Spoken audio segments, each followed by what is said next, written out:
I want to know for the people, man, who are watching, what would this mean for LeBron James's legacy? Media strikes again. Slap Jeff T down. That nigga described. I said Jeff T don't want his show no damn more. Oh yeah, they would have shut it down. That was almost as bad as Darvin Ham when he said whip it out. Oh, yeah. Brown isn't pulling any punches. Listen to this. He goes all the way in on those LeBron steroid rumors, and he does not tiptoe around it. I want to know for the people, man, who are watching, what would this mean for LeBron James's legacy if this is true? If he's on this, Balco, this new juice. I want to know, man. He said what Chael Sonnen said. LeBron James, I don't know what had happened, but I do know what had happened. Kevin Garnett says LeBron James is on that Balco, that new juice. Somebody just cracked open a conversation the NBA media has been ducking for years. Hold up. Once you hear it broken down like this, it suddenly makes sense why ESPN wants absolutely no part of it. This isn't about proving anything or throwing accusations around. It's about patterns, timing, things former players have said, and why certain subjects magically vanish the moment LeBron James' name enters the chat. And when voices from completely different corners of the sports world start echoing the same points, at some point, the conversation itself becomes the real story. Media strikes again. Slap Jeff T down. That nigga described everything to the T. Y'all remember in Miami? That Miami LeBron was on steroid.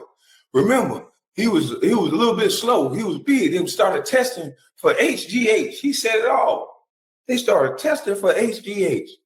And boy, when LeBron came back, boy, that was the best LeBron. So let me ask you this. Does this topic get buried because it's flat out ridiculous, or because certain people don't want to see what happens if real questions about LeBron James actually get asked? Listen, drop your thoughts below and let us know exactly where you stand in the comments. I said Jeff T don't want his show no damn more. Oh yeah, they would have shut it down. That's the first thing I said. I said, ooh. I saw that. I couldn't believe it. I'm like, who the hell done gave Jeff T a bad batch of that guy chronic?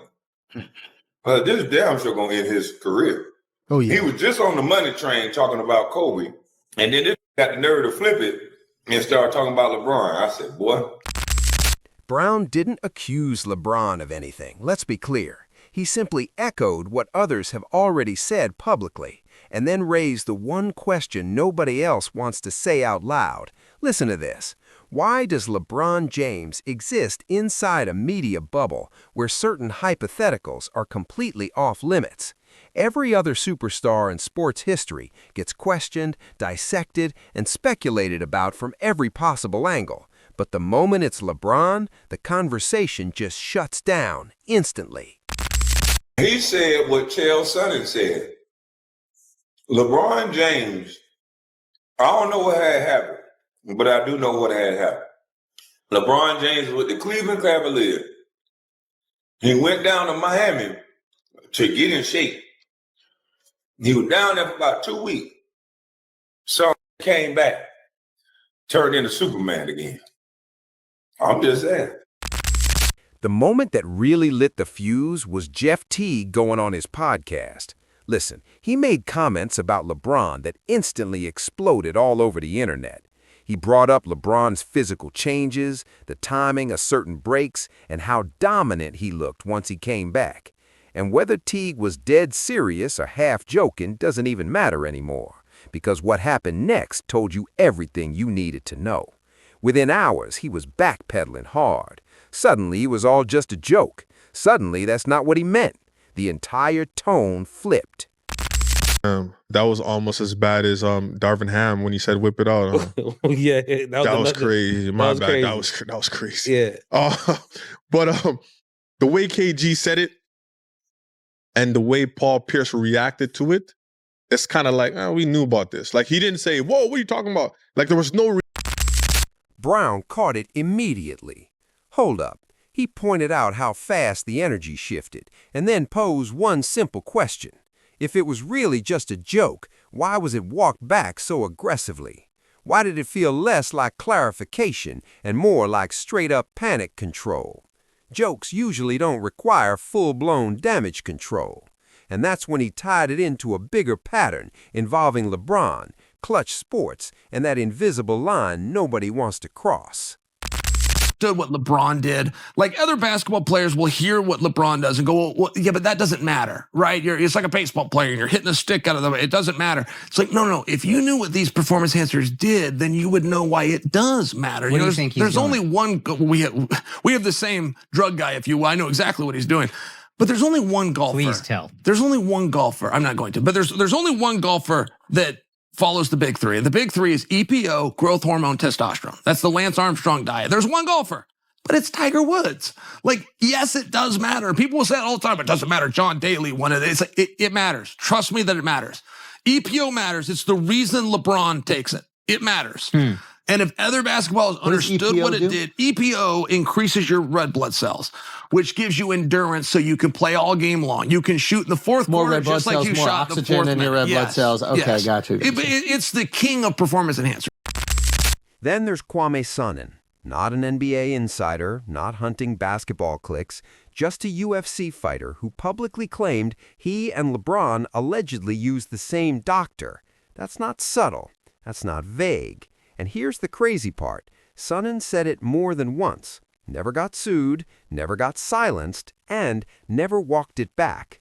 Because if something is completely made up, lawyers usually pull up real quick. Brown also brought up Kevin Garnett, who once famously joked about LeBron being on that new juice.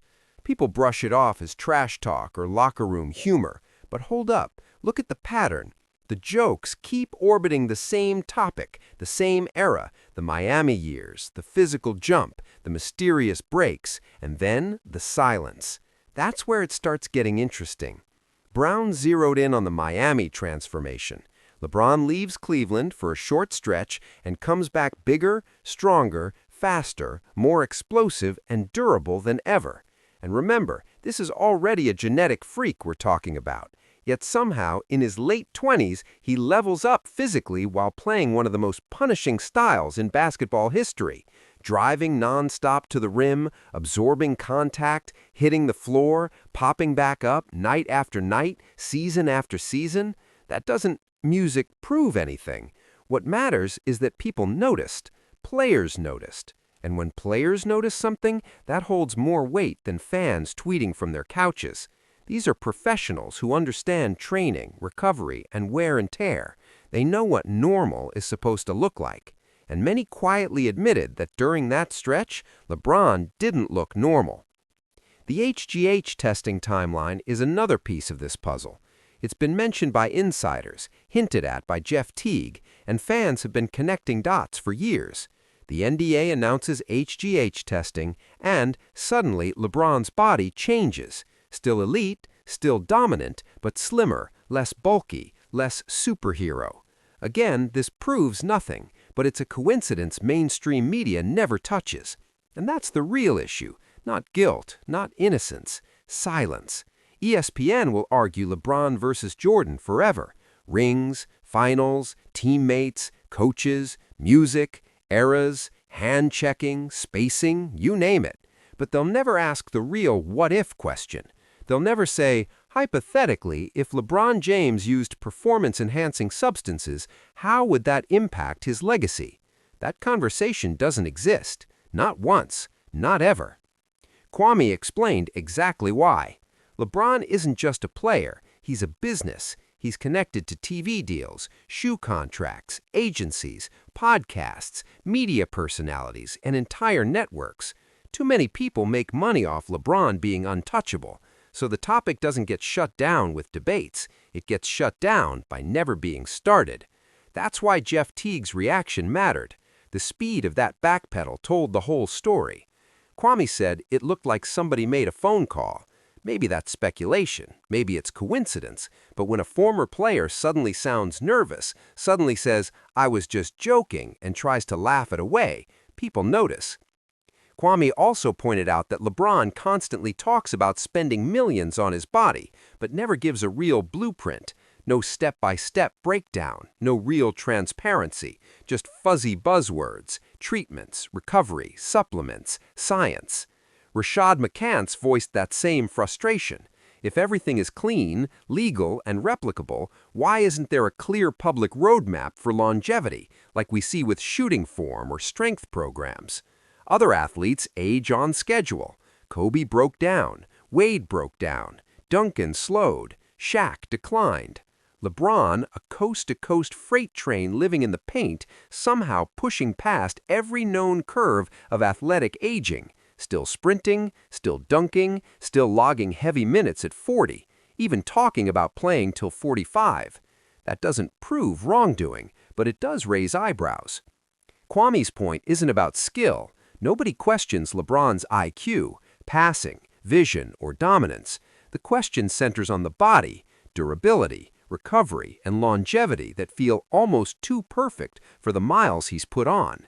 With other athletes, that's called analysis. With LeBron, it's labeled hate. The toughest part is nobody can prove anything.